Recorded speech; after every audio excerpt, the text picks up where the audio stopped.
We find Rogers here going back to the very origins of motorway musings. We are at Kiel Services en route back from Swindon's 1-0 defeat at Morecambe, and Rogers here is about to face a further encounter with sticky brown substances delivered by a well-known beverage provider, having spent more than 90 minutes watching a lot of footballers run around on a sticky brown surface of very questionable quality.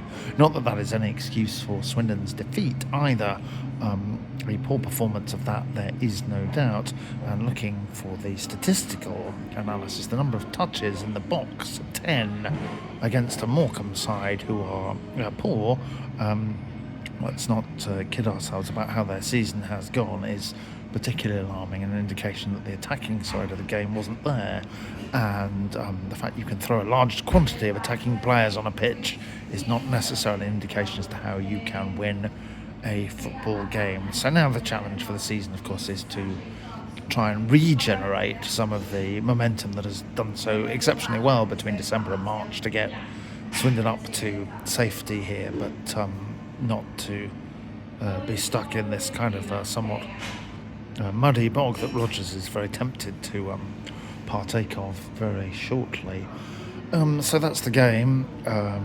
Best quickly dismissed, I would think. A quick word on Derek Adams, who here at this university town of Kiel, a seat of academic learning, requires some kind of skill in astrophysics to be able to make any game that his side leads go into an inert state despite a high quantity of motion from the players, which I can remember him doing very effectively at Bradford in his mostly unsuccessful tenure there, but coming to the county ground and winning.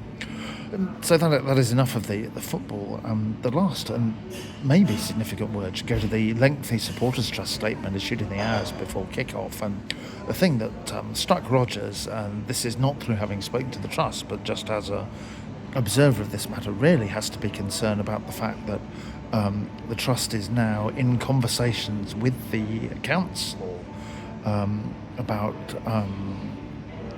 the potential for a sort of stadium buyback and how that might even work, and looking at different ventures. And that would appear from the outside, I emphasise from the outside, to indicate some clearer level of disquiet over the whole stadium project and the purchase and those boxes in the Don Rogers stand, and the trust not happy not to be consulted about season ticket matters. So this on the surface looks quite a serious fracture. So not a good day for Swindon.